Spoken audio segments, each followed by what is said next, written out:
दिलदार पाकिस्तान की उर्दू अदब पॉडकास्ट में शहजादी का प्यार भरा आदाब। आज का मजमून कहानी या अफसाना शॉर्ट स्टोरी। हाँ बिल्कुल जान गए आप, सादत हसन मंटो की बहुत दिलचस्प कहानी है जिसका उन्वान है गुसल खाना। सदर दरवाजे के अंदर दाखिल होते ही सीढ़ियों के पास एक छोटी सी कोठरी है जिसमें कभी उपले, लकड़ियाँ और कोयले रखे जाते थे, मगर अब इसमें नल लगाकर इसको मर्दाना गुसल खाने में तब्दील कर दिया गया है। फर्श वगैरह मजबूत बना दिया गया है ताकि मकान की बुनियादों में पानी न चला जाए। इसमें सिर्फ एक खिड़की है जो गली की तरफ खुलती है, उसमें रंग आलूद सुलाखें लगी हुई हैं। मैं 5वीं जमात में पढ़ता था जब ये गुसल खाना मेरी ज़िंदगी में दाखिल हुआ। आपको हैरत होगी कि गुसल खाने इंसानों की ज़िंदगी में क्यों कर दाखिल हो सकते हैं। गुसल खाना तो ऐसी चीज़ है जिसमें आदमी दाखिल होता है और देर तक दाखिल रहता है, लेकिन जब आप मेरी कहानी सुन लेंगे तो आपको मालूम हो जाएगा कि ये गुसल खाना वाकई मेरी ज़िंदगी में दाखिल हुआ और इसका अहम तरीन जुज़्व बन के रह गया। यूँ तो मैं इस गुसल खाने से इस वक्त का मुतारिफ़ हूँ जब इसमें उपले वगैरह पड़े रहते थे और मेरी बिल्ली ने इसमें भीगे हुए चूहों की शक्ल के 4 बच्चे दिए थे। इनकी आंखें 10-12 रोज तक मुंदी रही थी। चुनांचे जब मेरा छोटा भाई पैदा हुआ था तो उसकी आंखें खुली देखकर मैंने अम्मी जान से कहा था, अम्मी जान, मेरी बिल्ली टेरी ने जब बच्चे दिए थे तो उनकी आंखें बंद थीं, इसकी क्यों खुली होती हैं। यानी मैं बचपन ही से इस गुसल खाने को जानता हूँ, लेकिन ये मेरी ज़िंदगी में इस वक्त दाखिल हुआ जब मैं 5वीं जमात में पढ़ता था। एक भारी भरकम बस्ता बगल में दबाकर हर रोज़ स्कूल जाया करता था। एक रोज़ का जिक्र है, मैंने स्कूल से घर आते हुए सरदार दोहावा सिंह फल फरोश की दुकान से एक काबली अनार चुराया। मैं और मेरे 2 हम जमात लड़के हर रोज़ कुछ न कुछ इस दुकान से चुराया करते थे, लेकिन भाई दोहावा सिंह को जो फलों की टोकरों में घिरा एक बड़ी सी पगड़ी अपने केसों पर रखे सारा दिन अफीम के नशे में ऊँघता रहता था, खबर तक न होती थी। मगर बात ये है कि हम बड़ी बड़ी चीज़ें नहीं चुराते थे। कभी अंगूर के चंद दाने उठा लिए, कभी लुकाट का एक गुच्छा ले उड़े, कभी मुट्ठी भर खुबानियाँ उड़ा ली और चलते बने। लेकिन इस दफ़ा चूंकि मैंने ज्यादती की थी इसलिए पकड़ा गया। एकदम भाई दोहावा सिंह अपनी अब्दी नींद से चौंका और इतनी फुर्ती से नीचे उतरकर उसने मुझे रंगे हाथों पकड़ा कि मैं दंग रह गया। साथ ही मेरे हवास आख्ता हो गए। पहले तो मैं इस चोरी को खेल समझा था, लेकिन जब मैली दाढ़ी वाले सरदार दोहावा सिंह ने अपनी फूली हुई रगों वाले हाथ से मेरी गर्दन नापी तो मुझे एहसास हुआ कि मैं चोर हूँ। बचपन ही से मुझे इस बात का ख्याल रहा है कि लोगों के सामने मेरी जिल्लत न हो। चुनांचे सरे बाजार जब मैंने खुद को जलील होते देखा तो फौरन भाई दोहावा सिंह से माफ़ी मांग ली। आदमी का दिल बहुत अच्छा था। अनार मेरे हाथ से छीनकर उसने वो मैल जो उसके ख्याल के मुताबिक अनार को लग गया था अपने कुर्ते से साफ किया और बड़बड़ाता हुआ चला गया। वकील साहब आए तो मैं इनसे कहूँगा कि आपके लड़के ने अब चोरी शुरू कर दी है। मेरा दिल धक से रह गया। मैं तो समझा कि सस्ते में छूट गए। वकील साहब यानी मेरे अब्बा जी सरदार दोहावा सिंह नहीं थे। वो ना अफीम का नशा करते थे और ना उन्हें फलों ही से कोई दिलचस्पी थी। मैंने सोचा अगर इस कमबख्त दोहावा सिंह ने इनसे मेरी चोरी का जिक्र कर दिया तो वो घर में दाखिल होते ही अम्मी जान से कहेंगे, कुछ सुनती हो, अब तुम्हारे इस बरखुरदार ने चोरी चकारी भी शुरू कर दी है। सरदार दोहावा सिंह ने जब मुझसे कहा कि वकील साहब से कहूँगा कि आपका लड़का अनार उठा के भाग गया था, खुदा की कसम मैं शर्म से पानी पानी हो गया। मैंने आज तक अपनी नाक पर मक्खी बैठने नहीं दी, लेकिन इस नालायक ने मेरी सारी इज्जत खाक में मिला दी है। वो मुझे 2-3 तमाचे मारकर मुतमईन हो जाते, मगर अम्मी जान का नाक में दम कर देते, इसलिए कि वो हमारी तरफदारी करती थी। वो हमेशा इस ताक में रहते थे कि इनकी औलाद, हम 6 बेटे थे, से कोई छोटी सी लग्जिश हो और वो आंगन में अपने गंजे सर का पसीना पहुंचकर अम्मी जान को कोसना शुरू कर दें जैसे सारा कसूर उनका है। कोसने के बाद भी उनका जी हल्का नहीं होता था। उस रोज़ खाना नहीं खाते थे और देर तक खामोश आंगन में सीमेंट लगे फर्श पर इधर उधर टहलते रहते थे। जिस वक्त भाई दोहावा सिंह ने वकील साहब का नाम लिया, मेरी आंखों के सामने अब्बा जी का गंजा सर आ गया जिस पर पसीने की नन्ही नन्ही बूंदें चमक रही थीं। उनको हमेशा गुस्से के वक्त इस जगह पर पसीना आता है। बस्ता मेरी बगल में बहुत वजनी हो गया, टांगे बेजान सी हो गई, दिल धड़कने लगा। शर्म का वो एहसास जो चोरी पकड़े जाने पर पैदा हुआ मिट गया और उसकी जगह एक तकलीफ खौफ ने ले ली। अब्बा जी का गंजा सर, उस पर चमकते हुए पसीने की नन्ही नन्ही बूंदें, आंगन का सीमेंट लगा फर्श, इस पर उनका गुस्से में इधर उधर टेढ़े हुए बबर शेर की तरह चलना और रुक रुक कर अम्मी जान पर बरसना। सख्त परेशानी के आलम में घर पहुंचा। गुसल खाने के पास ठहर कर मैंने एक बार सोचा कि अगर इस कमबख्त फल फरोश ने सचमुच अब्बा जी से कह दिया तो आफत ही आ जाएगी और 3 रोज के लिए सारा घर जहन्नम का नमूना बन जाएगा। अब्बा जी और सब कुछ माफ़ कर सकते थे, लेकिन चोरी कभी माफ़ नहीं करते थे। हमारे पुराने मुलाजिम बन्नू ने एक बार 10 रुपए का नोट अम्मी जान के खानदान से निकाल लिया था। अम्मी जान ने तो उसे माफ़ कर दिया था, लेकिन अब्बा जी को जब इस चोरी का पता चला तो उन्होंने उसे निकाल बाहर किया। मैं अपने घर में किसी चोर को नहीं रख सकता। इनके ये अल्फाज मेरे कानों में कई बार गूंज चुके थे। मैंने ऊपर जाने के लिए जीने पर कदम रखा ही था कि उनकी आवाज़ मेरे कानों में आई। जाने वो मेरे बड़े भाई सकलैन से क्या कह रहे थे, लेकिन मैं यही समझा कि वो बन्नू को घर से निकाल रहे हैं और इस गुस्से में ये कह रहे हैं मैं अपने घर में किसी चोर को नहीं रख सकता। मेरे कदम मनो भारी हो गए। मैं और ज़्यादा सहम गया और ऊपर जाने की बजाय नीचे उतर आया। खुदा मालूम क्या जी में आई कि गुसल खाने के अंदर जाकर मैंने सिदक दिल से दुआ मांगी कि अब्बा जी को मेरी चोरी का इल्म ना हो, यानी दुहावा सिंह इनसे इस बात का जिक्र करना भूल जाए। दुआ मांगने के बाद मेरे जी का बोझ कुछ हल्का हो गया। चुनाचे मैं ऊपर चला गया। खुदा ने मेरी दुआ कबूल की। दुहावा सिंह और इसकी दुकान अभी तक मौजूद है, लेकिन उसने अब्बा जी से अनार की चोरी का जिक्र नहीं किया।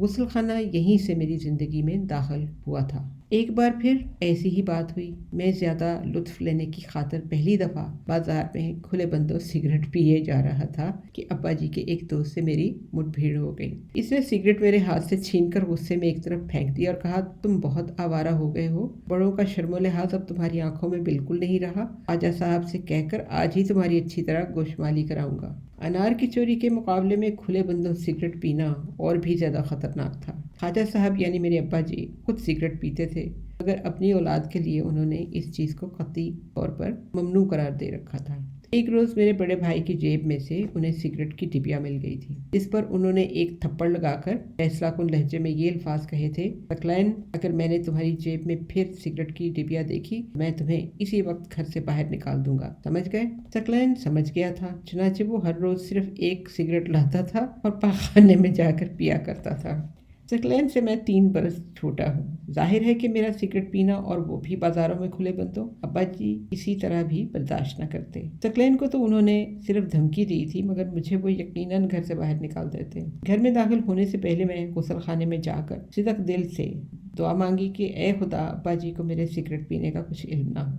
दुआ मांगने के बाद मेरे दिल पर से खौफ का बोझ हल्का हो गया और मैं ऊपर चला गया। आप कहेंगे कि मैं ख़ास तौर पर गुसल खाने में दाखिल होकर ही क्यों दुआ मांगता था। दुआ कहीं भी मांगी जा सकती है, दुरुस्त है, लेकिन मुसीबत ये है कि मैं दिल में अगर कोई बात सोचूं तो उसके साथ और बहुत सी गैर ज़रूरी बातें खुद ब खुद आ जाती हैं। मैंने घर लौटते हुए रास्ते में दुआ मांगी थी, मगर मेरे दिल में कई ऊट पटांग बातें पैदा हो गई थीं। दुआ और ये बातें गलत मलत होकर एक बेरब्त इबारत बन गई थी। अल्लाह मियाँ, मैंने सिगरेट बेड़ा गर्क पूरी टिबिया सिगरेटों की मेरे नीकर की जेब में पड़ी है। अगर किसी ने देख ली तो क्या हो, कहीं सकलैन ही ना ले उड़े। अल्लाह मियाँ, मेरी समझ में नहीं आता कि सिगरेट पीने में क्या बुराई है।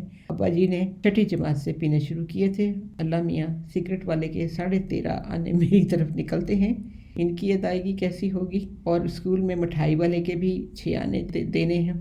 मिठाई इसकी बिल्कुल वाहियात है, लेकिन मैं खाता क्यों हूँ? अल्लाह मियाँ मुझे माफ़ कर दे। जो सिगरेट अब्बा जी पीते हैं उनका मज़ा कुछ और ही किस्म का होता है। पान खाकर सिगरेट पीने का लुत्फ दुबाला हो जाता है।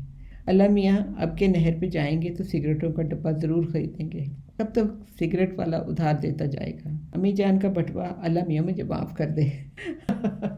दिल ही दिल में खामोश दुआ मांगूं तो यही गड़बड़ हो जाती है। चुनांचे यही वजह है कि मुझे गुसल खाने के अंदर जाना पड़ता था। दरवाज़ा बंद करके मैं वहाँ अपने ख्यालात को आवारा नहीं होने देता था। मैली छत की तरफ निगाहें उठाईं, सांस रोका और हौले हौले दुआ गुनगुनाना शुरू कर दी। अजीब बात है कि जो दुआ मैंने इस गलीज गुसल खाने में मांगी कबूल हुई। अनार की चोरी का अब्बा जी को कुछ इल्म ना हुआ। सिगरेट पीने के मुतालिक भी वो कुछ न जान सके, इसलिए कि उनका दोस्त उस रोज़ शाम को कलकत्ते चला गया, जहाँ उसने मुस्तकिल रहाइश अख्तियार कर ली। गुसल खाने से मेरा एतकाद और भी पुख्ता हो गया जब मैंने 10वीं जमात का इम्तहान देने के दौरान दुआ मांगी और वो कबूल हुई।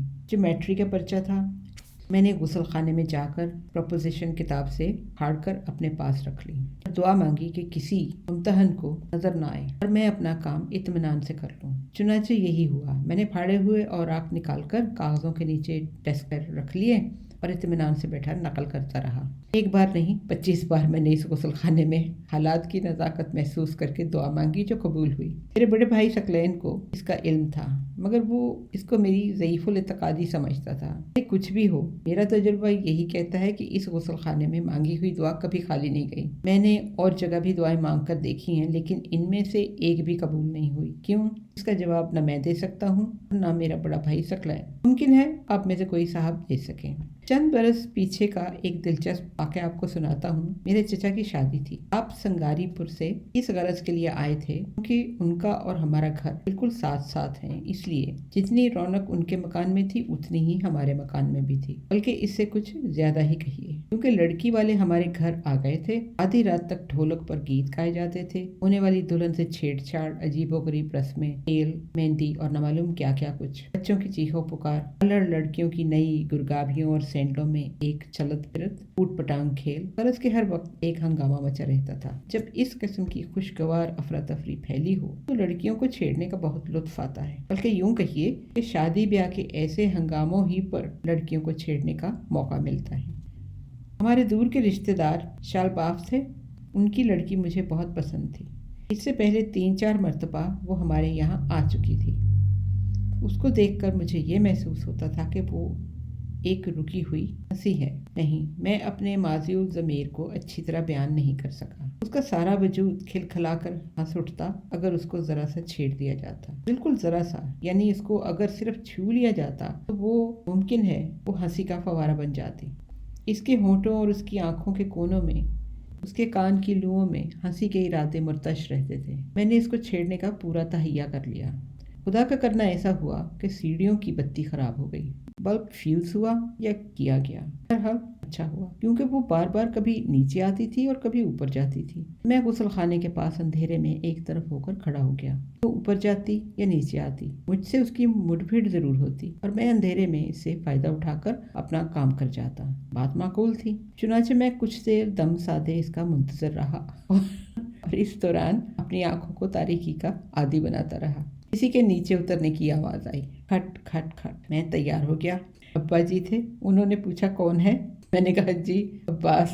انہوں نے اندھیرے میں ایک زوردار تماچا میرے منہ پر مارا اور کہا تمہیں شرم نہیں آتی؟ یہاں چھپ کر لڑکیوں کو چھیڑتے ہو؟ سریا ابھی اپنی ایک سہیلی سے تمہاری اس بےہودہ حرکت کا ذکر کر رہی تھی۔ اگر اس نے اپنی ماں سے کہہ دیا تو جانتے ہو کیا ہوگا؟ واہیات کہیں کے۔ میں اپنی عزت کا خیال نہیں تو اپنے بڑوں کی آبرو ہی کا کچھ لحاظ کروں۔ اور سریا کی ماں نے آج ہی سریا کے لیے تمہیں مانگا ہے، لعنت ہو تم پر۔ کھٹ کھٹ کھٹ کھٹ کھٹ کھٹ۔ سریا تھی، میرے پاس سے گزرتے ہوئے ایک لمحے کے لیے ٹھٹکی اور حیا آلود غصے کے ساتھ یہ کہتی چلی گئی، خبردار جب آپ نے مجھے چھیڑا امی جان سے کہہ دوں گی۔ میں اور بھی زیادہ متحیر ہو گیا، دماغ پر بہت زور دیا مگر کوئی بات سمجھ نہ آئی۔ اتنے میں غسل خانے کا دروازہ چرچراہٹ کے ساتھ کھلا اور ثقلین باہر نکلا۔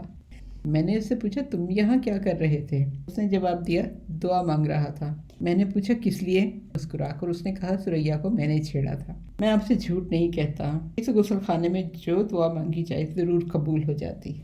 یہ مضمون سن کر ان کی چند باتیں یوں لگتا ہے کہ جیسے وہ میرے گھر کی بات ہو، یعنی کہ جو حرکتیں ان کی تھیں وہ میرے بڑے بھائی جو اور دلدار بھائی تھے ان کے ساتھ کچھ ایسے واقعات ہو چکے ہیں اور میں نے ان کو خوب پٹتے دیکھا ہے بابا کے ہاتھوں۔ امید ہے آپ کو یہ شارٹ سٹوری پسند آئی ہوگی۔ آئندہ پھر ملیں گے۔ ہمارا ای میل ایڈریس ہے dildarpakistan@hotmail.com۔ Until next time, take care. God bless. اللہ حافظ۔